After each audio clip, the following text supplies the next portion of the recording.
lakkoofsa 14:15 Efesoon boqonnaa 4 lakkoofsa 14:15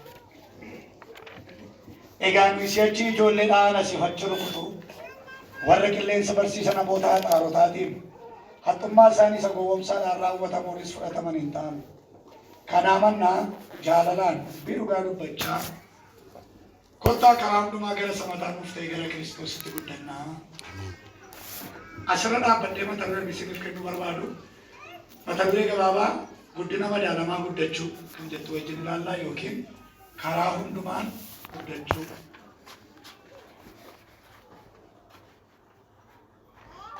Kaayyoon barsiisa kanaa amanaan hundinuu hiikaaf kallattii guddinaa hubachuudhaan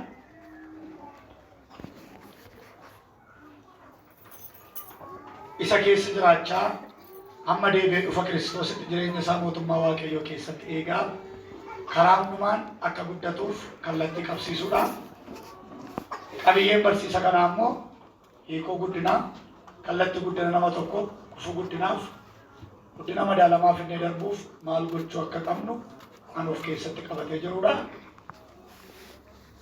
Mata duree kanaa keessa linnee ilaaluutti utuu hin darbin dudduubee kitaaba kanaa gabaabsiyoon isinii kaasee akkuma isin beektan kitaaba ergaa Efesoon kanaa kan barreessu Phaawulosidha. Dhaloota Kiristoos booda bara 60 amma 62 gidduu mana hidhaa Roomaa keessa utuu jiru kiristiyaanota amanan neo converted Christians warra ta'aniif kitaaba kana barreessaa.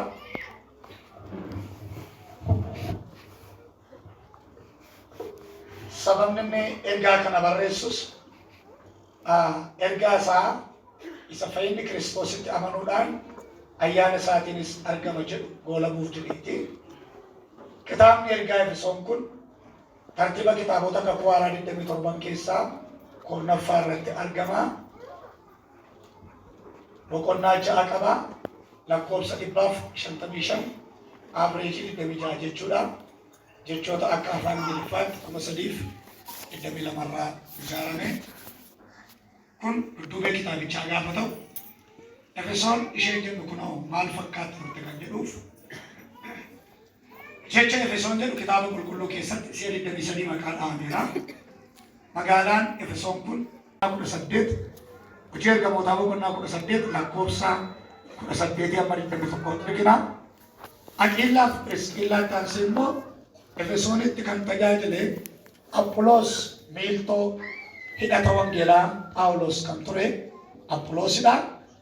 Apholositti taasise Efesoonitti mishiinarii ta'ee kan tajaajile Phaawulosi. Macaafa hojii ergamootaa boqonnaa 20 lakkoofsa 17 amma 35 arganna.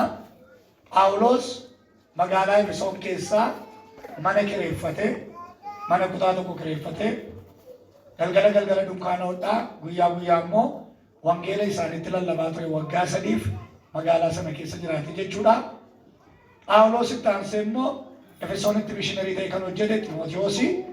Ximootiyoos isa duraa boqonnaa 1 lakkoofsa 3 irraa qabdanii gaafa dubbistan Phaawulos gaafa Efesoonii deemuudhaaf ka'u adaraa gurguddaa 2 kennee sokke Ximootiyoositti. Innis maayinni yaa ilma koo Ximootiyoos yeroo gara fuula kana dura jiru keessatti namoonni barsiisa isa sirrii nuyi barsiisaa turre faallaa kan ta'e kan barsiisan ka'uudhaaf jedhu ani nan deema ati as turiiti warra akkasii waldaarraa eegi. Ofii keetii immoo dhugaa wangeelaa isa qabatte sanaa jabeessiiti lallabiin. Adaraa kana lammaanitti kennamaa inni tokkoffaan sobduu waldaarraa eegiidha. Lammaffaan immoo haqa wangeelaa itti ofii barsiisi jedhee adaraa kana Ximootiyoositti kennee deeme. Ximootiyoositti aansee hanga wangeelli Eeshiyaa xiqqeetti Eeshiyaa Maayinor ishee jedhu keessatti babal'atutti magaalaa sana keessa ture kan tajaajile Yohaannisidha. Bartuu Yohaannis yookiin ergamaa Yohaannis jechuudha. Macaafa wangeelaa Yohaannis boqonnaa 19 lakkoofsa 26 irraa arganna. Yohaannis 19:26 irraa arganna. Yohaannis kun erga gooftaa Yesuus du'ee du'aa ka'ee gara waaqaatti ol ba'ee booddee magaalaa Efesoon keessaa lafa bitatee mana ijaarratee haadha isaatii wajjin manuma isaa keessa waggaa 9 jiraatee du'a nagaa ofima isaatiin bara quufee waggaa 200 du'ee achumatti awwaalame. Bartoota 12 keessaa bara quufee ofii isaatiin du'a nagaa kan du'e Yohaannis akka ta'e hin beektu. Macaafa Wangeela Yohaannis, Ergaa Yohaannis, Mul'ata Yohaannis isa jennus Efesoonuma sana keessa taa'ee kan inni barreesse. Phaaxmoo kan jedhamtu macaafa Mul'ata Yohaannis boqonnaa 1 lakkoofsa 9 irraa dasseetii biyya bishaan gidduu Phaaxmoo lafti Yohaannis itti hidhamee sababa Wangeela Kiristoosiif jecha reebamaa garafamaa ture. Manni hidhaa Phaaxmoodha. Ulaa sana akka ta'e argina. Achi baafameeti kan inni ofii isaatiin bara quufee du'a nagaa du'e. Egaa asirraa maal argina? Wangeelli Efesoonii ka'ee Phergaamonaatti, Tiyaatiraa, Sardees, Filaadelfiyaa warra jennu waldoota Eeshiyaa xixiqqoo keessa jiran torbanii kan inni qaqqabee Efesoonii ka'eeti. Haadha jechuudha waldattiin Eeshiyaa xixiqqoo keessatti. Kun dudduubee waldaa sanaa gaafa ta'u Wangeelli biyya sana keessatti babal'atee waldaan hundee jabeeffattee erga jabaattee booda Phaawulos mana hidhaa keessa taa'eetu ergaa kana waldaa sanaaf barreesse. Yeroo Phaawulos ergaa kana waldaa sanaaf barreessu magaalaa sana keessa nama 400,000 kan ta'antu jiraatu ture. Magaalaan sun magaalaa waan garagaraa saniin beekamtu turte. Tokkoffaan daldala. Iddoo buufata doonii gaarii sababa qabduuf bishaaniin marfamtee waan jirtuuf iddoo buufata doonii gaarii qabdi.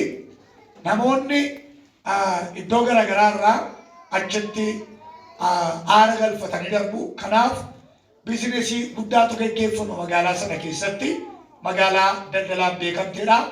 Inni lammaffaan magaalaa ispoortii garagaraan tapha garagaraan beekamtu turte. Sadaffaaf inni dhumaa magaalattiin kan isheen ittiin beekamtu waaqa tolfamaa waaqessuudhaan. Waaqni tolfamaan achi keessatti beekamus akka sila kaaseyyuu waaqa tolfamaa Artemis yookiin Diyaanaa isa jedhamudha. Yeroo Phaawulos ergaa kana waldaa sanaaf barreessu waldaan sun waan gurguddaa 4 marfamtee turte. Yeroo Phaawulos ergaa kana waldaa Efesooniif barreessu waldattiin waa 4 marfamtee turte. Wantoota waldattiin ittiin marfamtee turte kana Phaawulos Efesoonuma boqonnaa 5 lakkoofsa 15-18 caqasee jira. Nan dubbisa ka'eedha. Efesoon 5:15-18. Egaa akkamittiin akka deddeebitan aleelaa ilaalladhaa. Akka warra ogeessaatti malee akka warra ogeessuudhaan ta'in ittiin jiraatinaa. Guyyoonni kun guyyoota gadhee waan ta'aniif yeroo isiniif kenname utuu dabarsinitti hojjedhaa. Kanaaf jaalalli gooftaa maal akka ta'e hubadhaa malee wallaalota hin ta'inaa. Dhugaatiidhaan machooftanii of hin wallaalinaa. Isaanis of hin balleessinaa. Qooda kanaa hafuura qulqulluudhaan guutamaa. Asirraa kan nuti arginu waan garagaraa 4 waldattiin ittiin marfamte. Maal jedhaa? Guyyoonni kun guyyoota gadhee waan ta'aniif jedha. Isa jalqabaa waldattiin kan isheen ittiin marfamte tokkoffaan bara gadheedhaan yookiin guyyaa gadheedhaan. Bara sanaa maaltu gadhee jechisiise Phaawulosiin kan jedhuuf amantoonni waldaa sana keessa jiran kiristiyaanota xobbeedha. Amantii isaaniitti kan hin bilchaanne. Dhiyoo gooftaa duukaa bu'anii hundee gadi hin fageeffanne. Otuma amantii isaaniitti hin bilchaatin hundee isaanii hin tolfatin immoo rakkoo garagaraatu isaan quunnamuu jalqabe.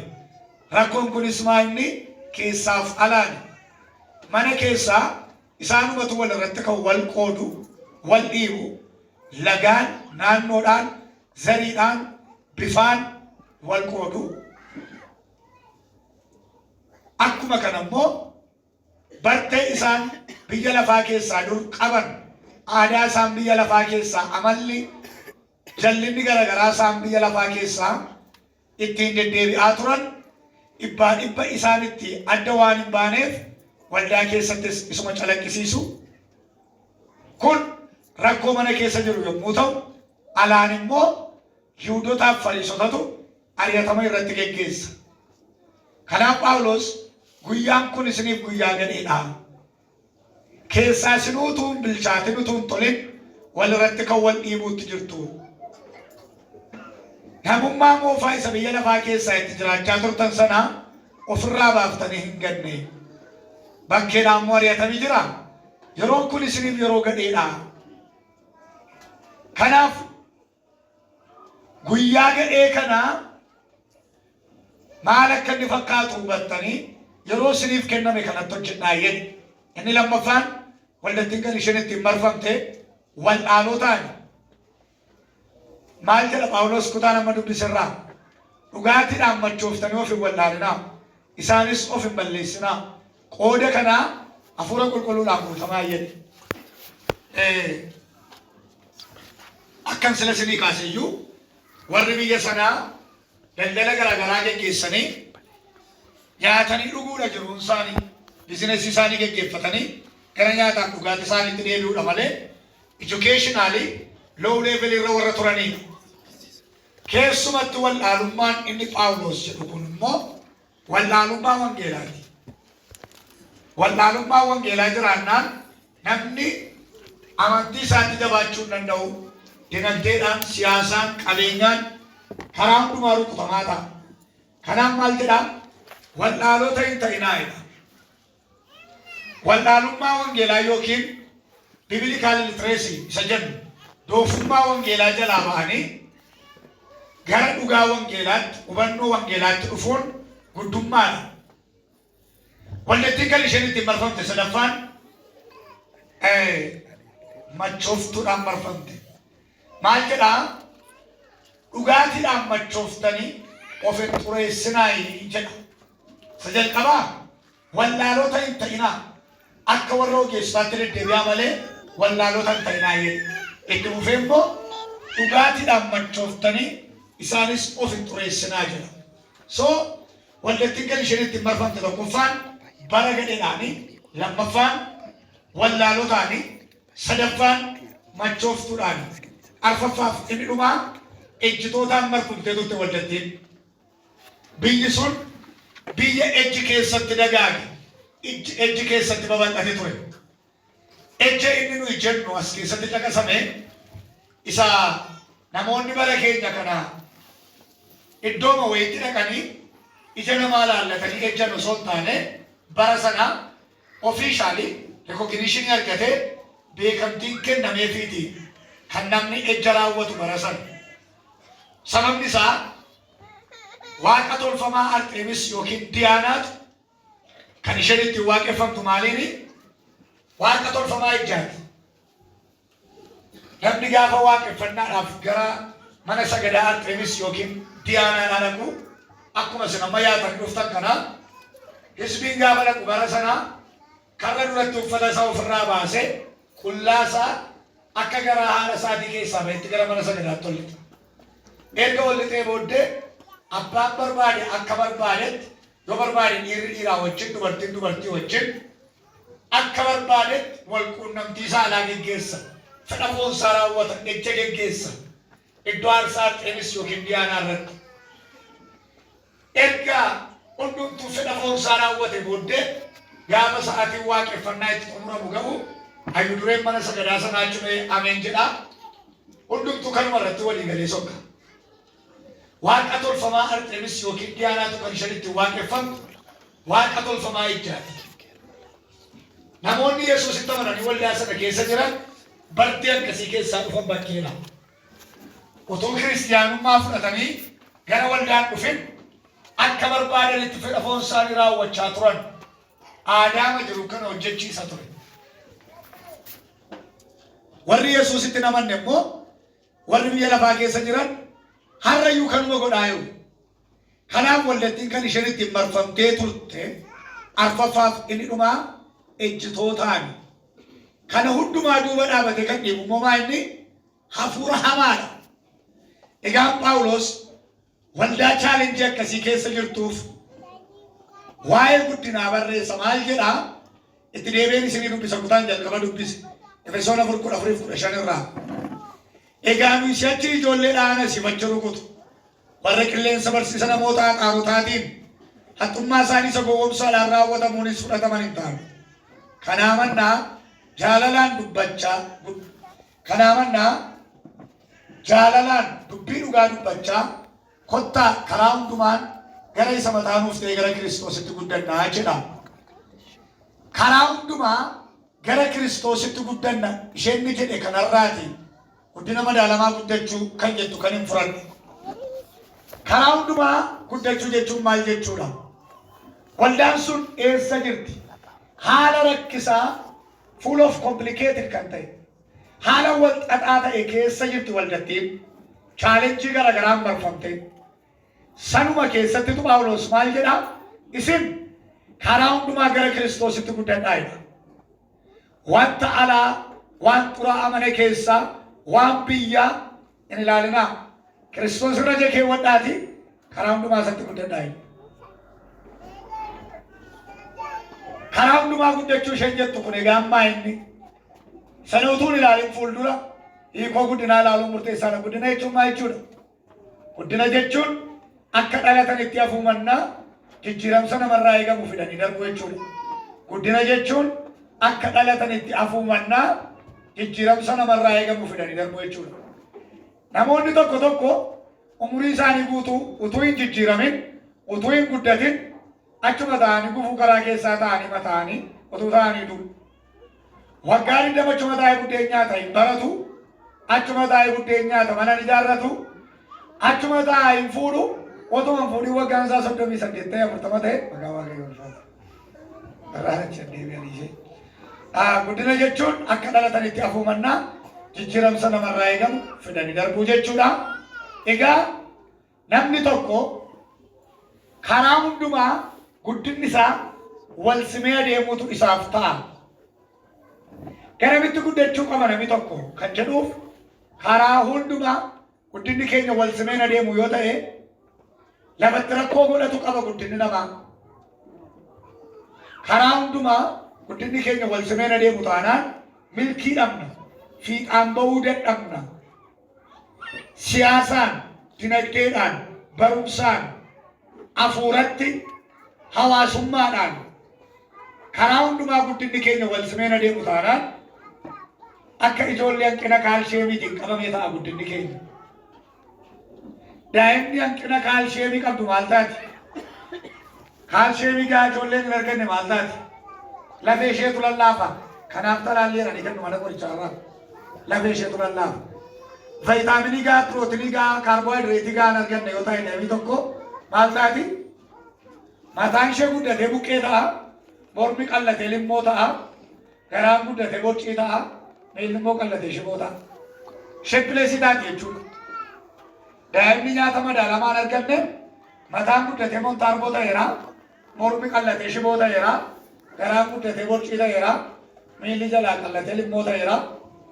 Haati akkas ilaaltee mucaa kana budaa maaliin nyaate laataa itti si'a baay'ee budaa maqaa baasu. Isa mataa dhiidessee morma qallisee garaa guddisee miilla limmoo godhe kana. Harkiftee gaafa isheen mana hakiimiitti geessitu hakiimiin akkasuma laalee maayidha. Nyaata madaalamaa hin arganne maagaa garaan ture marfeetti lee maagaa keessaa gannaqa. In the same way, kiristiyaanni tokkos nyaata madaalamaa hin arganne taanaan guddinni isaa lafatti rakkoo godhatu qaba. Nyaata gaa argateera taanaan garuu karaa sirrii guddachuu danda'a. Namni tokko guddachuuf guddina madaalamaa fedhee darbuuf namni tokko waan gurguddaan sadii murteessaadha jireenya namaa keessatti. Inni jalqabaa sagalee waaqayyoo nyaachuudha, qayyabachuudha. Lammaffaan sagalee waaqayyoo isa nyaate isa qayyabate sana jireenyaan wal fudhachiisuudha. Inni sadaffaan jireenya kadhannaa qabaachuudha. Kiristiyaanni kana sadan argate karaa hundumaa guddachuu danda'a. Si'a tokko tokko dinagdeedhaan guddannee namoonni tokko tokko qabeenyaan baay'ee guddatanii hafuuratti garuu hin jiran. Kanaan mana sooressaatti kufanii hafu. Hafuuratti baay'ee guddatee qabeenyaan hin jiru. Qabeenyaan baay'ee guddatee hafuuraan hin jiru. Siyaasaan baay'ee guddateera barumsaan hin jiru. Barumsaan baay'ee fagaateera hafuuraan hin jiru. Wal simeen adeemu yoo ta'e kun hundumti isaa rakkoo qaba. Waan salphaatu iddoodhaa nama kaasa. Gaafa sirbitu argan sirbanii isa faarfatu gaafa argan kan faarfataniif dhaloonni hattuu wajjiniin hataa ejjituu wajjiniin ejjaa faarfattoota wajjin faarfachaa wanti hundumtuu kan wal keessa badeef maayin guddinni namaa haalaan wal madaalee deemuu dadhabuu isaati. Namoonni tokko tokko waldaa keessatti koree garagaraati waajjira keessatti immoo itti gaafatamaa gubboo isaanii albaasu.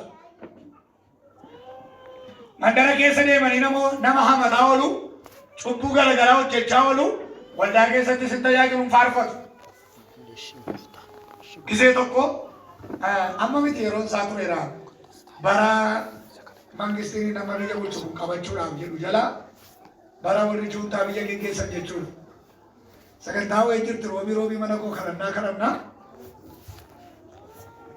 intala tokkotu kadhannaa sana keessatti kwaayiriitti nagalchinaan jedhe yeroo hundumaa kwaayirii iyyuu qabnu nuyi warra dura bu'anii dura dhaabatanii jechuun kan isaanitti nagalchi jetti yeroo hundumaa qooyittan si galchaatii kadhadhu jedhaan itti immoo galchu intalatti yeroo hundumaa isbi dura dhuftee fuuldura teessi ol utaaltee faarfatti shaarbii ishee lafa geessee gaafa ilaalu xobbee wayinatti fakkaatti xinnoo abishaattu tasgabbooftuu deeman waldaa miti sagantaa manaati. Adamuun isin danda'amu garuu achumatti qabbaneessee man ishee itichee man kaayi. Amma gaafa sagantaan dhumu yeroo hundumaa nani dambitii wangeelaa nan jedha naanii ani sitti galee faarfannaatti naan jetti. Qooyittan si galchaati kadhadhaatiin jedhaan itti immoo kennu. Amma gaaf tokko Baqqalee Garbaatii fi Dookter Mararaatu mana hidhaati bahee jedhaniitu guyyaan isaa roobidha guyyaan kadhannaa keenyaa.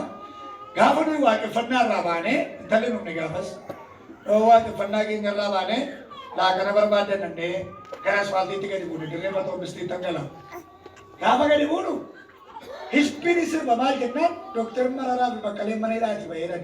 Mana hidhaa isa booddanaa miti isa warri juuntaa hidhaa turaniidha. Hisbi sirbaa deema. Hadarban jedhee tanaan akkasii mana suuqii tokko jalatti gorree dhaabannee wajjin daawwataa jiru. Intalatti ishee waldaa keessaa kadhannaa keessaa faarfannaa naa kennettu shaarbii ishee mudhiitti hidhattee dura buutee sirbaa deemti ulee qabattee. Maqaa Yesuusiin. Ilaali nagaa intala sana argaa jirta isheen faarfadhattee yeroo hundumaa utaaltu xarapheessaa akkasii tokko nu jalaa cabsitee beekte irra kan deemee deemu sana. Nanaari waa'ee xarapheessatti yaada waa'ee intalattii immoo yaada. Ofuma halleluuyaa ittee guddaaleen lafa dhoofte xarapheessaa nu jalaa cabsite.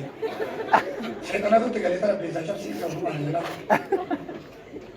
Amma qaanessaa kun gaafa isheen bira geessu jedhee gurbaa wangeelaa nagaa isaa nama tokko wajjin jiru.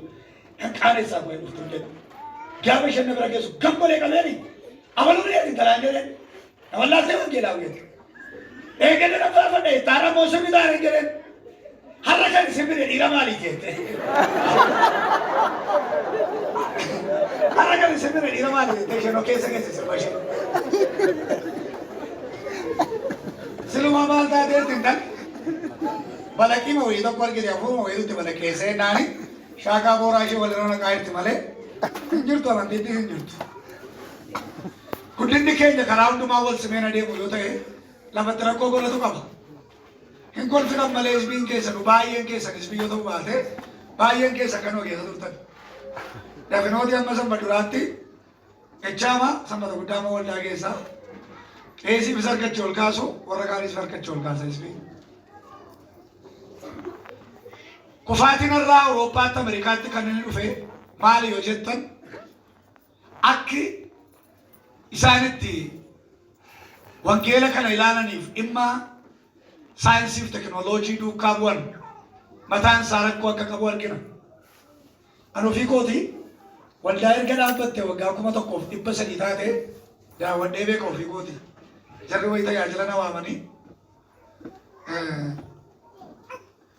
facaasaarra na jigee dhufanii na simatanii badhaasa naa kennanii badda baandiraa Itoophiyaati badhaasa isaanii. Maal laata jettanii itti qoraminaati. Wal barree achi gaafa wal barruu gara nama jaha ta'u isaanii isheen tokko maal laan jetti biyya kana keessatti maatii kootu bal'aadha abbaan koo ijoollee 8 qabaa jette. Abbaan koos ijoollee 8 qaba dhiiraa 4 durba 4 qixxeera nuyi jedhanii waan bubbultee fakkaatti atoo heerumtee ijoollee qabdu hin jedheen inni heerumne ani garuu boyfriendii qabaanaan jette. Samba duraa isaa waaqeffannaa jira akka sanbata guddaa irraa jechuudha. Gaafa gara waldaa dhufanii saree guddaa adda naga'u tokko harkiftee fiddee dhuftee wal barii his name is Messi is my boyfriend naan jette. Baay'ee na ajaa'ibe. Waldaa keessaa meeshaa kana qabatti boyfriendii ishee Messi jedhama saree guddaa tokko.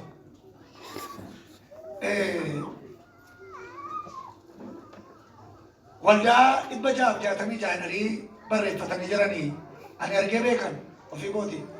Waan miidiyaa irratti amma haasa'amu namoonni haasa'an kana dhiira fuudhanii bineensatti heerumanii maal jedhan kana maraatummaa sagadeetti dhaloonni galan baay'ee isaa argeera. Warra wangeela nu bira fideera isaan. Warra wangeela biyya keenyatti dhufee dhugaa bahe. Warri Neezerlaand, Jarmaniin, Noorweey, Swiidin yeroo jalqabaa gaa'ela xuraa warri jalqaban jechuudha. Isaaniin qorachoota keettamitti rakkoon dhufeere. Seenaan isaanii dheeraadha. Warra hambaan isaa asuma biyya keenyatti iyyuu amantiin ammaa baay'ee qabbanaadha. Dur biyya keenyatti namni mishikii galee kadhata guyyaa 20 guyyaa 30 sooma. Guyyaa 40 kana deebee kaan gargara duwwaa daabboo ishee nyaachaa. Ammatu guyyaa sadii kottu mishikii gallaa jettanii warra biyyaatti dubbattanii hojiin jaallattu karaa mandarra joorti isinii jira malee nan kadhadha isiniin hin jiru nani. Maaliif akkamitti wangeela dhageenya iyyuu rakkina qaba kan keenya. Faranjiin gaafa wangeela biyya keenya fiddee biyyi keessa waaqarra ittee ma isa nutti himte malee badaa waa'ee jireenya lafaa kana nutti himte. Torbee darbe kana torbee lama irraa miilaan ture lafatti wangeelli jalqabee torbee irraa hambuun ture. Faranjiin boochi qarqarrootti gaafa wangeela geessanii waa'ee masa waaqarraa dubbatan malee waa'ee lafaa kana badaa namatti himte.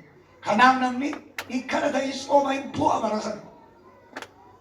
Yeroo fuulli qulqulluun biyyatti bu'u namni yoo walitti dhufe illee Yesuus dhiyootti dhufaa qophoofteettaadha utuu nagaa waliin gaafate. Qophooftee Yesuus dhiyootti dhufaa waliin jedha. Obboleettiin koo tokko jetti diinaatti barate gortee boonchitti. Bara mangistiin kun biyya dhufe. Kutaa 9 baratti laata.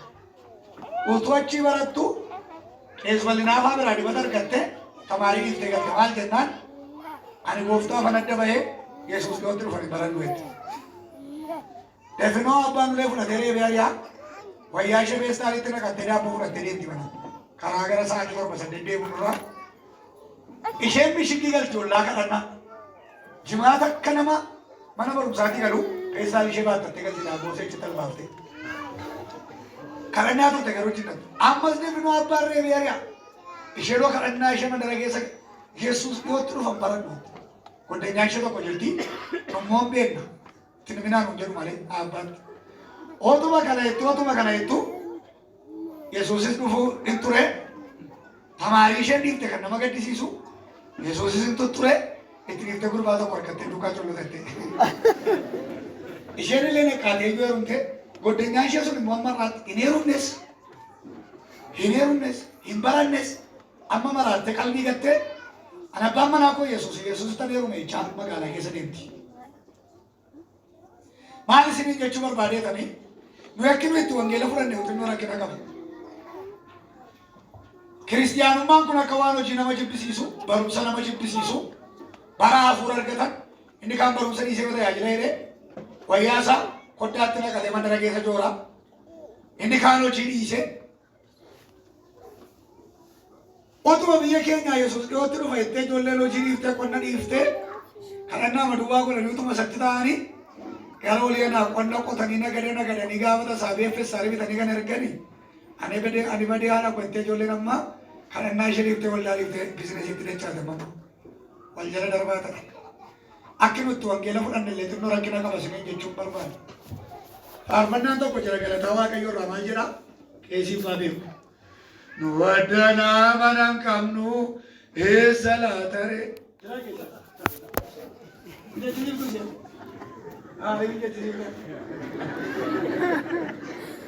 Qeesiin si anaan akka heerumeera.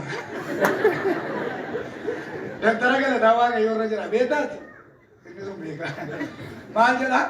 Wadda nama nan qabnu erga keessan achi ba'anii eessa laataree amantoota achi gubbaa waaqarraa dhageessin dhugumaa hin jedhamu amantoota immoo Yesuus gooftaan fayyisaadhaa dhageessin maaliin barteeree jedhu amantoota wangeela isaan natti himee dhageessin dhugumaa hin gaafa qeessin achi beedu wadda nama nan qabnu jechuu jalqabu hisbii bu'a dhuguma manni kochee waaqayyo jedha.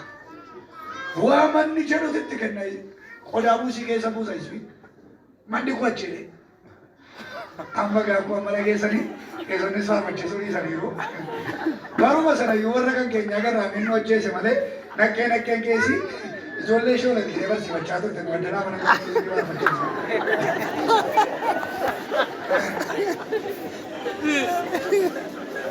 Maal isiniin jechuu barbaadee By the way, afaan Sweden irraati kan inni hiikame faarfannaa Awurooppaatti faarfatamuudha.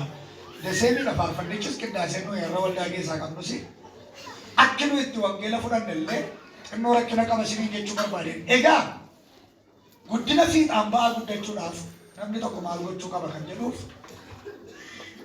namni tokko kiristiyaanni tokko gara kallattii saddeetitti guddachuutu isaaf ta'a. Karaa namni tokko irra guddachuu qabu saddeet isinii kaasa. Jecha guddina jedhu kitaaba qulqulluu keessaa 52 maqaa dhahamee argattu namni tokko garamitti guddachuu qaba kan jedhuuf kallattii saddeet isinii kaasaa. Kitaaba guddina madaalamaa guddachuu kan jettu maxxansa ja'affaan maxxanee jira gabaarraan argattu dur dabiraatti mana kitaabaa itti amma duuka buutummaa isinii bira kitaaba 10 dhufee inni galtu kitaaba duuka buutummaa sakala immoo isinitti dubbadhee jedhanii namni tokko gara kallattii saddeetitti guddachuutu isaaf ta'a. Inni jalqabaa kallattii guddina nama tokko inni tokkoffaan dhaabbii qaamaati fiizikaal isa jennu dhaabbii qaamaa yookiin fiizikaal. Maatewos 6:25 gaafa dubbistan jireenya nyaatarraa dhaqnis uffatarra guddaa caalaa'edha. Luqaas 2:52 irratti Yesuus ammoo namummaadhaaf ogummaatti hin guddata ture. Luqaas 2:52 irraa Qolaasaayis 3:10 Qolaasaayis 3:10 waa'ee namummaa fooniif namummaa hafuuraa wal bira qabee dubbata. Qaamni keenya kun bu'aan dhanna keenyaa kun anni keenya kun bu'aa dhanna Kiristoos akka ta'e dagachuu hin qabu. Biqilaa kana biqilaa matti kenne Waaqayyo. Bu'aa dhanna keenyaa kana Daawiti biyyoodhaa sanuu baannee wajjin rakkan dhukan. Daawit biyyoodhaa inni dubbate Phaawulos immoo godoon waan keessa jiraatan miti. Bokkaatti dheessuuf iyyuu badaa namaan taatu godooni waan maxinootutti bu'ee jissuu danda'a. Qilleensitti bu'ee kuffisuu danda'a godoo waan abdii hin qabne. Egaa isheen nurra jirtu kun ishee nuyi baannee jiru. Inni biqilaan baatee jiru godoon kun yookiin biyyoon kun waan salphaadhaan miidhamuu danda'a. Waaqayyo immoo yeroodhaaf biqilaan akka achi keessa jiraatu godhe sababa ta'eef qabaasaa tolchuutu irra jira biqilaadhaaf. Yeroo ani qabaasaa tolchu kana akka ulfina Waaqayyoof ta'utti qabuun narra jira.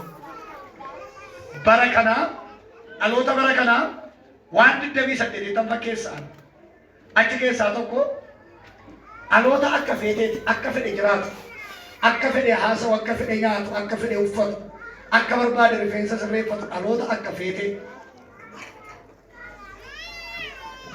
Barri kun bara self esteemiiti haa ta'u yeroo of qabnu of tottolchinu of ilaallu kana qaamni keenya kun akka ulfina Waaqayyoof ta'utti qabaasaa tolchuun nurra jira malee akka barbaanne gochuun nurraan eegamu.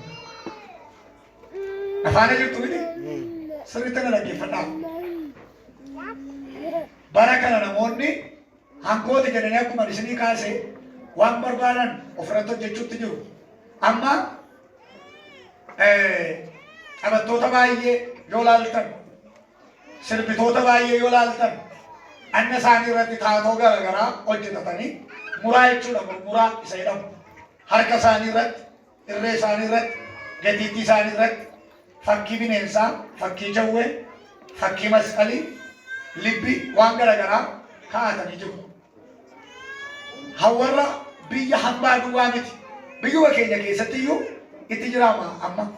Ola deemtooti dargaggoonni baay'ee namoota gurguddaan illee taatoo garaagaraa irree isaanii irratti, laphee isaanii irratti, gatiitti irratti, dhanna isaanii kana irratti jaalala haadha manaaf qaban ibsuuf, jaalala biyyaaf qaban ibsuuf, jaalala sabaaf qabu, jaalala saba koof qabuun ibsanii odaa hojjetataa, jaalala amantii koof qabuun ibsanii masqalii hojjetataa, jaalala haadha manaa koof qabuun ibsanii libbii hojjetataa waan garaagaraa ofirratti naqaa jiru.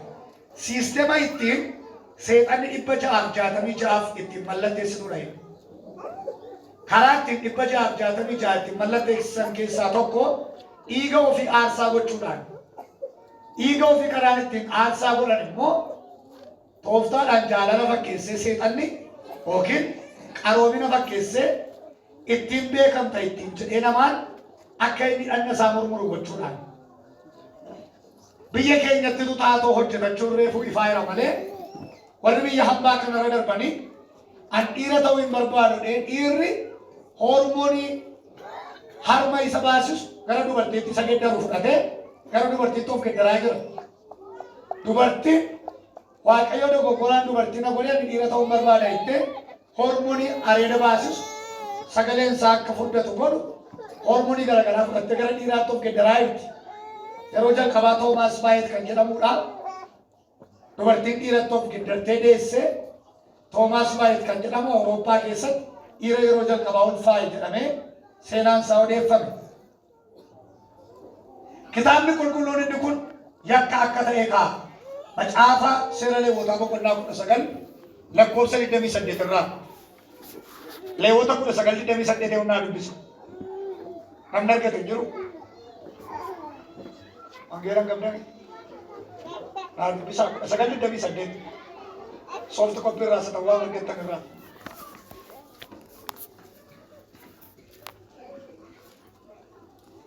Afaan namaa na dubbifamu malee jedheen malee qaaliin beekamu.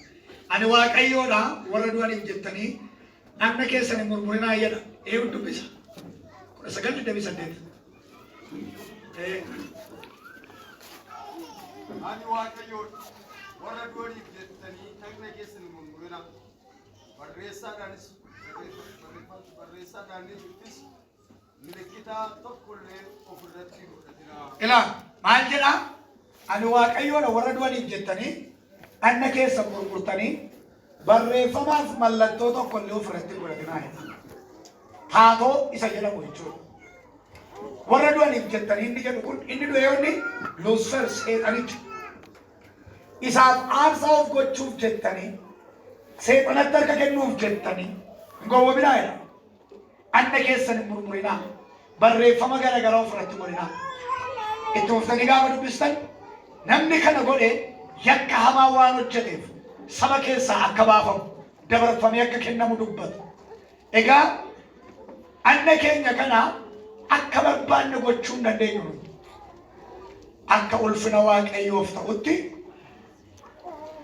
of qabuutu nurra jira. Safuu hawaasaa eegaa, safuu wangeelaa eegaa, gara yaada waaqayyootti adeemuutu nurra jira. Namni tokko kallattiin inni itti guddatu gaa inni jalqabaa dhaabbii qaamaati, fiizikaal. Qaamumti kee kun ulfina waaqayyoo kan mul'isu.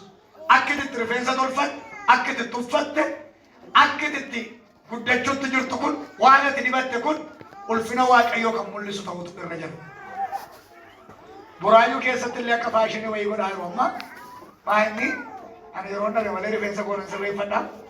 Engedda keessi waldaa gullallee konferensii qabu guyyaa 10 isaan biras tajaajilaa jira. Kamsaa achi ture tajaajilli qabu. Keessi kanarraa gadi qabuu dandabdee hinaan jedhe. Buraayyuu keessatti akka faashinii ta'e kan jiru maa'inni kuftaa filachuudha. Kootii akka kan Afrikaa kana godhaanii uffachuudha. Harka akka godhanii namaan ofirra galagali jechuudha. Maqaan waaqayyoo ulfaatu. Maal isinin jechuu barbaadee tanii yeroon isaa yerootti safuun hawaasaa badee safuun wangeelaas yeroo inni itti badaa jirudha.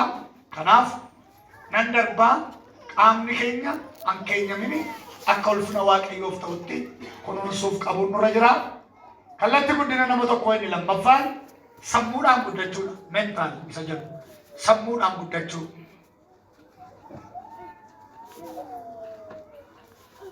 Macaafa Wangeela Luqaas boqonnaa 44 lakkoofsa 5 irraa Luqaas 44:5 bartoonni isaa barsiisa isaa baay'ee isaa hin hubatan turan jedha. Luqaas 9:44-45 irraa. Maaliif sammuun isaanii maal ta'ee jira? Itti dukkaneeffamee jira. Mentally, educationally akka isaan guddachuu qaban beekumsaan addumaan beekumsi kun maanni beekumsa wangeelaati. Beekumsa biyya lafaati. Academically, biblically guddachuu akka qaban gooftaan keenya Yesuus Kiristoos bartoota isaa irratti dhiibbaa geggeessaa ture. Macaafa Wangeela Yohaannis boqonnaa 14 lakkoofsa 9 gaafa dubbistan Yohaannis 14:9 irraa Filiphos maal jedha gooftaanaan barsiisaa abbaan warqisiisii kanaachinu ga'aa. Achumaan gooftaan akeede Filiphos yeroo dheeraa hamma kana ga'u utuun isinii wajjiniin jiru attamitti nan hubanne ati ana abbaa keessa akka jiru abbaan ana keessa akka jiru maaliif kan biraana gaafattaa yeroo dheeraa hamma kana ga'u utuun isinii wajjin jiru na hubachuu dadhabdanii. Yohaannis 14:9 irraa waggaa 3 walakkaa gooftaa duukaa turanii gooftaan barre ammayyuu bara dheeraa waldaa keessa jiraachuuf gooftaa beekuun gargaara. Faarfataa ta'uu lallabaa ta'uu tajaajiluuf gooftaa beekuun gargaara. Namooti baay'een maqaa kiristiyaanumaatiin waldaa keessa jiru malee Kiristoosin hin beekan. Fakkeenya garagaraa isinii kaasuu nan danda'a. Sa'aatiif jedhee dhiisee tan darba. Qorontoos 13 lakkoofsa 11 irratti akka jennu Qorontoos 13:11 irraa Phaawulos dur waan hundumaa akka mucaattiin aakti godhaa. Yoo gaaffii na gaafatani akka mucaattan deebii laata. Yaada yoo dhiyeessuuf ka'e akka mucaattan yaada dhiyeessa. Yoo naasaa haasa'e akka mucaattiin haasa'a. Amma garuu akka mucaattaa haasa'uu dhiiseera. Akka mucaatti yaada kennuu dhiiseera. Akka mucaatti deebii deebisuu dhiiseera. Nama ga'aa ta'eera bilchaan dheeraa jedhu. Waa'ee bilchinaa gaafa kaasu. Namni tokko achi galgalchitan as galgalchitan hin bilchaatu isuma sana. Barate yoo isin jettan isuma sana. Hin geeddaramu jireenyi isaa. Duudhaadha sammuu isaatu. Sammuun namaa geeddaramu akka qabu. Bilchaachuu akka qabu. Sagalee Waaqayyoo dubbata. Ganaa dubbise. Qorontoos 3:11 irraa maal jedha? Namni rifatee baafatu sooftii qophii irraa rifattanii baaftu. Atokko 13:11 sorry. Akka mucaatti nan dubbatu, akka mucaatti nan yaadu, akka mucaattis sababii nan kennu. Amma garuu erga nama ga'aa ta'e akka mucaatti jiraachisu. Nama cina keessa jiru qabaa isaan amma dubbisan itti raaqaa. Amma yoomii akka mucaataa ta'edha. Amma yoomii akka mucaataa ta'a. Phaawulos maal jedhaa? Dur akka mucaatti waan hundumaa aakti godhaa. Amma garuu akka mucaatti yaadu, akka mucaatti dubbachuu, akka mucaatti waldaa geggeessu, akka mucaatti tajaajilu dhiiseera. Akkuma kana Maarqos 8:18 irratti gooftaan keenya Yesuus Kiristoos waarningii kennee darbe. Ibroota boqonnaa 5 lakkoofsa 11 gaafa dubbistan. Ibroota boqonnaa 5:11 irraa waan isin barsiifnu waan isinitti himnu waan baay'ee qabna. Garuu isintu maalidha? Waan dhageessan hubachuutti daadiidha. Aktiivii miti paasiiviidha jechuudha. Understand gochuu dandeessanii, hubachuu dandeessanii. Maaliif? Sammuu isaaniitu hadoodee jira. Kanaaf gooftaan keenya Yesuus Kiristoos Luqaas boqonnaa 24 lakkoofsa 45 Luqaas 24:45 irratti akkas ilaalee dubartoota isaa waan inni dubbatu hubachaa jiran. Kanaaf maal godhe jedhaa? Macaafota akka isaan hubataniif sammuu isaanii baneef jedha. Waaqayyo qalbii keenya nuuf haa banu. Namoonni dhageessan ameen jedhaa. Beekumsa irratti hundoofne nama addunyaa kanaa bakka afuritti qooduu dandeenya. Beekumsa irratti hundoofne nama addunyaa kanaa bakka afuritti qooduu dandeenya. Garee tokkoffaan nama waa hin beekne akka hin beeknes kan hin beekne yookiin wallaalummaa isaa ofirratti hin beekne. Wallaalaadha akka wallaalaa ta'e hin beeku. Gareen akkasii kun addunyaa kana keessa lakkoofsi isaanii hedduudha.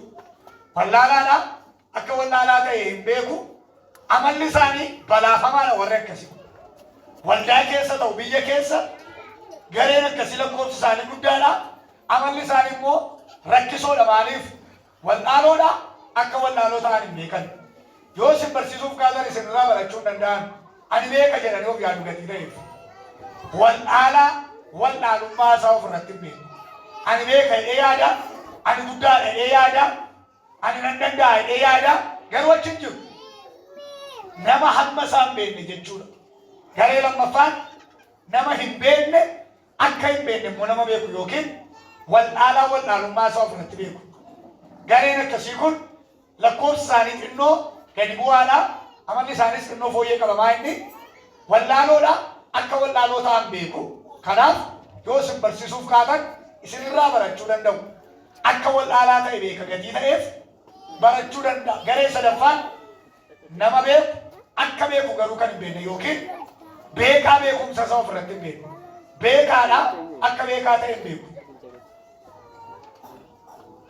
Sirreessuu danda'a akka sirreessuu danda'u hin beeku. Beekaa beekumsa isaa ofirratti hin beeku. Garee akkasii kana immoo xinnooma qabaa barbaadu warri akkasii. Maanni beekumsa qabu beekumsa isaanii sana ofirratti hin beekan gatii ta'eef xinnoo yoo isin qabdan jijjiiramsa keessa galuu danda'u. Gara bu'aa buusuutti dhufuu danda'u. Hojii keessa galuu danda'u. Ofirratti hin beekan malee beekumsa qabu gatii ta'eef. Garee arfaffaaf inni dhumaa nama beeku akka beekus kan beeku yookiin beekaa beekumsa isaa ofirratti beeku. Gareen akkasii kun addunyaa kana keessatti lakkoofsi isaanii baay'ee muraasadha. Seenaa isaan kaa'an garuu yommuu addunyaan kun hin dagatte. Fakkeenyaaf nama akka Aleksaandar Giraaham Beel yeroo jalqabaa bilbila kan kalaqe. Toomaas Edison yeroo jalqabaa ampuulii elektirikii kana kan kalaqe. Henry Ford yeroo jalqabaa konkolaataa kan kalaqe. Orville Wright ijoollee Qees Wright lamman dhaloota Kiristoos booda bara 1923 yeroo jalqabaaf xiyyaara kan kalaqan. Neelsan Maandeellaa fa'aa Maazer Tereezaa fa'aa dukkana manadhaa keessa waggaa 27 ta'anii dungoo ifaa uummata Afrikaa kanaaf warra qabsiisan beekumsa isaaniin addunyaa kana tajaajilanii kan darban. Warri akkasii kun lakkoofsi isaanii baay'ee gadi bu'aadha. Seenaan isaanii garuu yoomiyyuu hin dagatamu. Gooftaan keenya Yesuus Kiristoos illee warri inni walitti qabate 12 warra sammuun isaanii baay'ee misoome turan. Fakkeenyaaf Luqaas Yesuus duukaa utuu hin bu'in maal ture hojiinsaa? Meedikaal dookteriin ogeessa fayyaa ture. Gooftaa duukaa hin bu'in Luqaas ogeessa fayyaa ture. Qolaasaayis boqonnaa 3 irraa arganna. Akkuma kanaa Maatiyos gooftaa duukaa utuu hin bu'in maal ture hojiinsaa? Maal ture hojiin Maatiyos? Maal ture? Qaraxxoo jechuun maal jechuudha? Abbaan gammachiisu abbaa booraa Oromootti kan hin dhalate diyaaleektii naannoo sanaatiin qaraxxoo jedhee hiike. Qaraxxoo jechuun maal jechuudha? Nama qaraxa muru jechuun nama gibira muru galii walitti qabu jechuudha. Itti gaafatamaa galii jechuudha gabaabaadhumatti.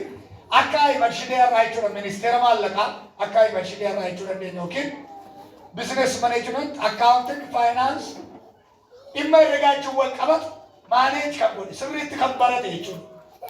Itti gaafatamaa magalii gabarsaa kuteetu namni nama godhu hin jiru yoo baratan malee akka waaqayyo barbaadu gootii nun argatan shamalleeti.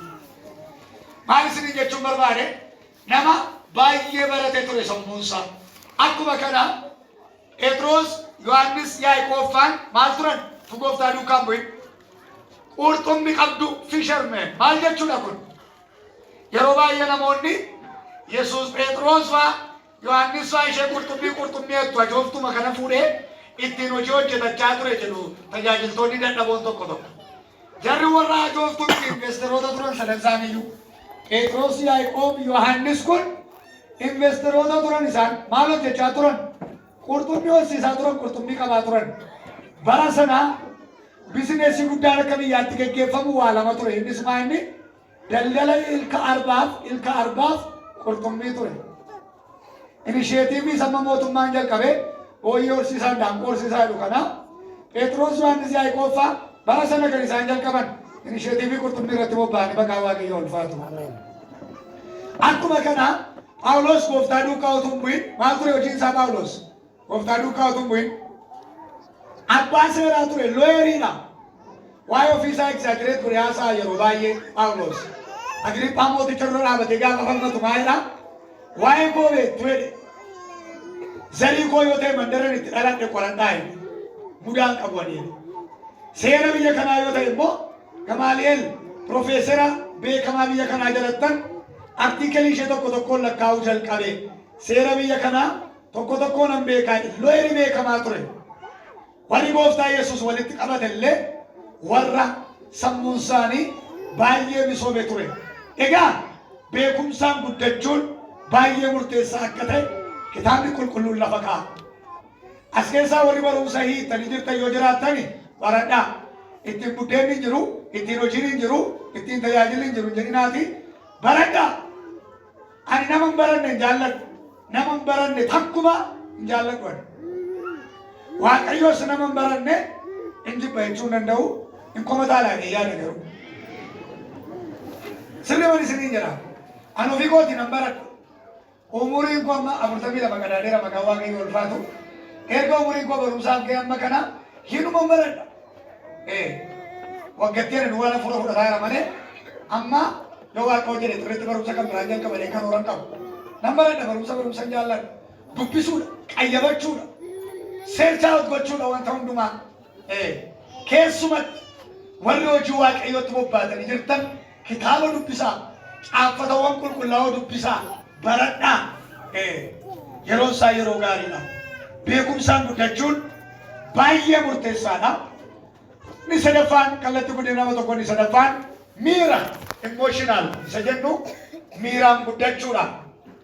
Gooftaan keenya Yesuus Kiristoos bartoonni isaa miiraan akka isaan hin hoogganamne dhiibbaa irratti geggeessaa ture. Miirri isaanii bishaachuu akka qabu, sirrachuu akka qabu dhiibbaa irratti geggeessaa ture. Isaan gorsaa ture, isaan barsiisaa ture.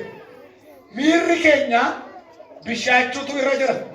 Emoshiniin namaa sirrachuutu irra jira. Kitaaba qulqulluu keessaa maxaafa wangeela Luqaas boqonnaa 9 gaafa dubbistan seenaa gurbaa tokkoon ilaale isinii kaaseetan darbaa. Miiraan socho'ee nama rakkoo uumaa ture jechuudha. Phexrosiin Luqaas 9:54 irraa Luqaas 9:54 gaafa dubbistan ilaa gooftaa Yesuustu karaa deema. Yeroo isaa yeroo laaqanaati akkuma kana. Kanaan dura namoonni gooftaa Yesuus duukaa yaa'u adaraa mandara kana buufadhu ittiin jedhu nu gidduu takka ture ittiin jedhu gaafa sana karaa deemaa ture Yesuus bartootaa wajjin. Jireenyaan eegamuu jiru yeroo laaqanaa ga'eera hin beelaani bartoonni. Mandara sana keessatti dhannee haara galfannaa sababa Yesuusiif jecha namoonni mandara sana laaqana nu afeeru jedhanii yaadan garaa isaaniitti. Gaafa mandara sana bira ga'anii warri mandara sana calqalaa itti. Simuu iddee Yesuusin iyyuu simachuu idde. Amma nu waamu asitti goraa otuma jedhanii mandaratti keessa darban. Ilaamee Yaaqoobiin Yohaannis hinaaran.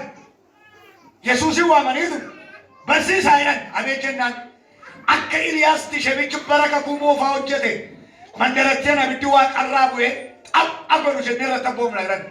Achumaan gooftaan maal jedhe dhiisaa ijoollee hafuura maaliitiin akka geggeeffamtan beektanii ilmi namaa balleessuun dhumne jiraachisuu dhufe. Eewwannaa dubbisa kutaa sana. Kanaa dubbisi. Antiksii magaaluu naan baafadhaa malee maali? Siraa dubbisu. Ana yommuu dhufatan yaa gooftaa akka Eeliyaas godhe ibiddi waaqarraa bu'e isaan haa fixu inni akka jarreen kanaatti waamuu hin barbaanne jedhanii. Garuu Galasaanii gara isaaniitti garagalee isaan ifa hafuura attamiitiin akka geggeeffamtan beektan. Ilaala maal jedhan gooftaan hafuura attamiitiin akka geggeeffamtan hin beektanii. Maal ta'a nama jarri sun lamman miira keessa galan. Mandara sana tulaa kanaaf yeroo iddee kanuma haaranii abidda buufnee gumna magaalaa kana jedhan. Miirumaan dubbachaa jiru malee abiddattiin immoo buutiyyuu yaa'ee beekan. Maal warri akkasi laaqanuma guyyaa tokkitti buddeen tokkitti dhaananii magaalaa tokko gumne balleessinaa jiru. Namni miiraan hoogganamu biyya balleessa waldaa balleessa. Miira keessa gallaan biyya diigama waldaa diigama miira keessa gallaan. Namni miiraan socho'u gaa'ela isaa diigaa jireenya isaa balleessa lubbuu isaa balleessa lubbuu namaa balleessa. Namni miiraan socho'u.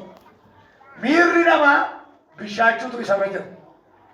Kitaaba qulqulluu keessaa waa'ee namicha tokkoon isinii kaasee darba. Phexrosiin al tokko aaree nama ajjeesuuf ka'e. Al tokko gammadee yaada Waaqayyoo keessaa ba'e. Phexros. Ilaa macaafaa wangeela Luqaas boqonnaa 9:33 irraa gammadee yaada Waaqaa keessaa ba'e. Luqaas 9:33 naan dubbisaa. Yohaannis 18:10-11 irraas Luqaas 9:33 irraa maayinaa gooftaan Yesuustu kadhataan nama sadii fudhatee gaaratti achi ol ba'e. Phexros, Yaaqoob, Yohaannisiin kadhannaa dammaqaa jedhee irraa siqee kadhachuutti ka'e. Eda galgala yeroo maaddiitti ta'anii jiran maayinaa ilmi namaa harka cubbamootaatti dabarfamee kennama. Dhagaan rukutamee du'uudhaaf jedha. Guyyaa sadaffaatti garuu du'aa ka'a. Gibbiin jijjiguudhaaf jedha jedhee dubbachaa ture. Galgala sana nama sadii fudhatee kadhataaf gaaratti ol ba'e. Phexros, Yaaqoob, Yohaannisiin rafuutti ka'an isaan dammaqaa kadhannaa irraa siqee kadhachuutti ka'e. Ammas rafuu jalqaban. Sadaffaa isa dhufu Yaaqoob, Yohaannisiin dhiiseetu Phexros jedhe ati sa'aatii tokkitti illee dammaquu hin dandeenye. Phexros ribaa utaalee ka'e waa'ee barsiisaa erguma yoomii gara gaara dhanna keetti simaanee gaara guddaa fudhanne irraa takkaa sanyi gaara kanaan argine hin jiru. Akkam jennaan asirraan adeemnu barsiisaa asumarra jiraannaa. Maali jennaan dhaqeen qottoo ergifadhee godoo tokko siif ijaaree tokko Musee ijaaree tokko Eliyaasiif ijaaraa. Utuu rafuu hirriba keessa nama sadii arge. Eeyusaan Eliyaasiif Museef gooftaa Yesuustu duumessa keessaan tulluu sana irratti mul'atan. Duumessa argee duumessa keessaan jara kana argeetu asirraan adeemnu asumarra jiraannaa. Ilaalaa gooftaan edamaa'edha. Gibbiin jijjiguudhaaf jedha. Manni qulqullummaa bakka lama itarsa'uudhaaf jedha. Jedhee dubbata. Gooftaan gibbiin jijjiguudhaaf jedha dubbata. Phexrosoo hirribaa utaalee ka'e maa'edha. Dhaqeen qottoo ergifadhee baalaan muka walitti soree godoo ijaaraa. Gooftaan gibbiin hundii gamadha. Phexros godoon ijaara baala walitti qabeera. Maal ta'e amma gurbaa'uun hin gammade duumessatti arge. Takkaa duumessaa argee beeku. Miira keessa galee godoo ijaaruuf ka'e tulluun tolfa'e. Gooftaan biyya Waaqaa ol gallee jiraannaa Phexrosoo asumatti godoo ijaarrannaa. Gooftaan yeroo ol baanuu ka'e jedhaa Phexros tabboo kanarratti haala mijeeffannaa miira takka godhaa. Guyyaa tokko immoo aaree nama ajjeesuuf ka'e Yohaannis 18 irraa. Eewnaa dubbisa. Yohaannis 18 10-11 irraa. Ilaa gooftaa Yesuus galgala utuma addiitti taa'aa jiranii as keessaa tokko dabarsee kennaa jennaani ana aaree namitti kaananii isbii waliin dubbachuutti kaa'an. Gooftaan Yohaannisiin maayidhe isa buddeen guddisaa tokko cabsee tootti cubbee afaan kaa'uudhaa jedheen. Si'uma sana Yihudaa afaan kaa'e hafuurri maalitti galee Yihudaan gadi ba'e dhaqee juuntaa bara sanaa wajjin mari'achuu jalqabe gooftaa dabarsee kennuudhaaf. Jara sanaan maayidhaa innan isinitti gurguradhu meetii 30 gaafa bira ga'u gaafa bira ga'e isinitti marmee dhudhungadhee nagaa gaafadhuudhaan isa qabadhaa jedheen mallattoo kana kenneef. Tulluu ejersaa irratti gooftaan bartootaa wajjin erga ol ba'ee booddee halkan sanaa halkan gara sa'aatii 9tti Yihudaan Yihudotaaf Fariisotaa wajjin dhufe. Gooftaatti marmee dhudhungatee nagaa gaafate. Gooftaa koo barsiisaa koo jedhe. Achumaan gooftaan maalee Yihudaadhaan Yihuudaan dhungachuudhaan ilma namaa dabarsitee kennitaa'e. Si'a gooftaan kana dubbatu Phexros gooftaa bira dhaabataa jira. Maarkos namichi jedhamu jeneraalli waraanaa Yesuusin qabuudhaaf warra dhufan keessaa dura bu'aan waraana isaanii Yesuusin qabachuudhaaf ka'e. Gaafa inni Yesuusin gammadee qabu Phexros gooftaa biraa asutaaneetu billaa mudhiitti qaba. Billaa mudhiitti fuudhee morma namittiitti gallakkise jeneraalichatti. Gaafa inni morma jeneraalichaa irratti gallakkisu jeneraalichi jalaa gad jennaan billaa morma bira darbee gurra namitti irraa bu'ee lafa buuse. Achumaan gooftaan maal Phexrosiin Phexros warri billaa baatan billaadhaan du'u billaa ishee mannee isaatti deebisi. Xoofoo dhiphinaa isa abbaan anaaf kennu keessaa dhuguun anaaf hin ta'u. Ilaalaa. Eda galgala gaafa gooftaanis keessaa tokko dabarsee kennanu hunduu naalee namitti qaadanii dubbachaa turan. Phexrosoo barsiisaa abeet jennaan du'a yoo ta'e yoo nama du'aatti sii jiran jira. Gooftaan itti deebi'ee maal Phexros utuu daanqoon hin iyyin edana sadii nagan ta'innaan maali barsiisaa hamma du'aatti yoo si wajjin dhaabachuuf qophaa'aadha. Gaafa tulluutti achi ol baanoo Maarkos jeneraalichi gaafa Yesuusin qabatu maal godhe billaa mudhiitti luqqise morma namittiitti gallakkise. Inni Phexros eda galgala du'a yoo ta'e iyyuu ani amma du'aatti sii jiran dhaabadhee kakatu maayin si wajjin du'aa miniif billattii of hirkatadhe taa'e malee. Namni tokko iyyuu sitti hin buutu morman irraa ciree fixaadha. Kakaasaa eda galgalaa yaadate billaa mudhiitti luqqisee morma namichaatti gallakkise tulluu irratti. Karoorri gooftaa maayin du'anii biyya jiraachisuudha. Karoorri Phexrosoo ajjeesanii fixanii jiraachuudha. Kanaaf billaa baatee gooftaa duukaa deema. Waggaa sadii walakkaa amma gooftaa duukaa ture iyyuu billaa mudhii isaatti hin buune. Billaa baatee gundoo muddeenis baachaa ture. Billaa baatee tajaajilaa ture. Billaa baatee jilbeenfatee kadhataa ture gooftaan jettulluudha. Hamma yoomiitti sitti rarraa billaan kun jedhaa nama jala keessa jiru qabaate. Amma yoomiitti sitti rarraa billaan kun. Miira keessi ni deemiti jedhaani. Itti maan jedhe na waamaniiru maqaa waaqayyoo ulfaata. Miira keessi ni deemiti jedhaani. Amma yoomiitti lafan keessu billaa kanaa jedhaani. Si'a tokko gammadee godoo jaaruuf ka'e. Akkeedhaan gooftaan waan natti tolu kutaa sanarraa macaafa wangeela Luqaas 9:33 irraa maaliin beeku ture jedha. Maaliin beeku ture jedha. Waan dubbachaa jiru garuu hin beeku ture jedha. Godoon ijaara Eliyaas Haayira garuu waan dubbachaa jiru hin beeku ture jedha. Asirraa gooftaan maalittiin jedha. Hafuura akkamiitiin geggeeffamaa jirtaa? Dhiisi Phexros xoofoo dhiphinaa abbaan anaaf kennu keessaa fudhachuun qaba. Namni miirri isaa hin sirranne yoo aares yoo gammades waan inni hojjetu rakkoo qaba yeroo hundumaa. Wanti miiraan hojjetan yoo aaranis yoo gammadanis yeroo hundumaa rakkoo qaba. Namni miiraan hoogganamu yeroo hundumaa ofii isaa irratti waldaa irratti biyya irratti rakkoo fida.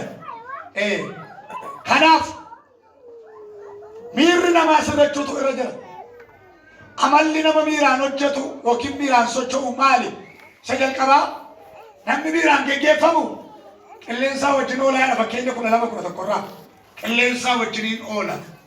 2 waan dubbatu hin beeku. Roomaa 13 Roomaa 1:31 waan dubbatu hin beeku. 3 waan hojjetu hin beeku. Namni miiraan socho'u maaliif akka nama qalbii hin qabneeti. Fakkeenya 24:30 irraa akka nama qalbii hin qabneeti jedha namni miiraan socho'u.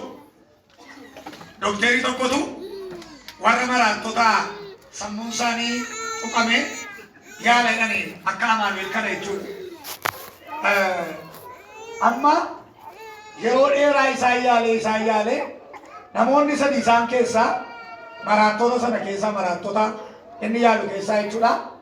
BBC'n waa'ee dookterii Itoophiyaa sammuun isaanii dhukkube tajaajiltuu ganama kana dabarsaa turan. Dookteriin suni maraattota kana otuma yaalu isaan keessaa namoonni 3 amala nama fayyaa argisiisuu jalqaban. akkuma namaa ganama hirribaa ka'anii uffata uffatanii mana fincaanii dhaqanii fuula isaanii dhiqatanii cireen hin geenye jedhanii ciree isaanii gaafatanii nyaachuutti ka'an. Amaluma nama fayyaa argisiisuutti ka'an namni sadii. Isaan kunoo fayyaniiru manattan galchaa jedhee murteesse doktariin. Garuu utuun isaan hin galchin mee qormaata kennaaf jedhee murteesse. Qormaatinni kennuufis jara sadan waame maalitti jedhaa? Isinii amma fayyitaniitu. Ilaanni sun qullaa deema, inni sun qullaa deema. Isin garuu uffachaa jirtu, fuula dhiqachaa jirtu, nyaata ofii nyaachaa jirtu. Isin warra nagaadhaa kanaan manatti galtu. Iftaan hin galtu gatii ta'eef bor diraamaa hojjettanii galtu jedheen. Diraamaa isin hojjettan immoo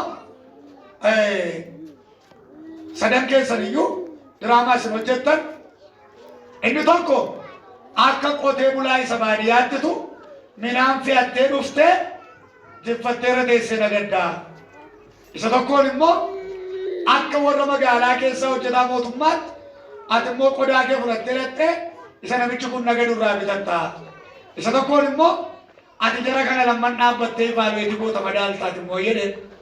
Tole jedhaniitu walii galanii ganama gaafa ka'u isa tokkotti dinnicha kuntaala tokko kennee akka qotee bulaa isa baadiyyaatii dhufeetti dinnicha kana dhaqiiti taa'ee nagadii jedhee isa tokkoon immoo ati immoo akka bittuutti dhattee irraa bitattanii birrii lamatti kennee isa tokkoon immoo dhaabattee madaaltaa jedheen. Inni akka qotee bulaa baadiyyaatti dinnicha fudhate suni dhaqee dinnicha isaati seera taa'utti ka'e. Maal gabaan kun hin maraattee maaliif iftee waan namarraan bittu jechuutti ka'e gaafa dinnicha isaa geessu. Achi booddee inni tokko birrii isaa lamman fudhatee dhaqee maa jedhaanii namicho abeet jennaan dinnicha jaarkaanii tokko meeqaan natti gurgurtaa jedheen. Achumaan namichi inni gurguraa jiru sun duddaan galee kolfatti du'utti ka'e. Inni dhaabatee madaalaa jiru sun immoo ahaa jedha ija qabatee dhaabatan immoo ija qabatee dhaabate. Doktariin dhaabatee ilaalee amma namichi inni duddaan galee kolfaa jiru kuni fayyaadha.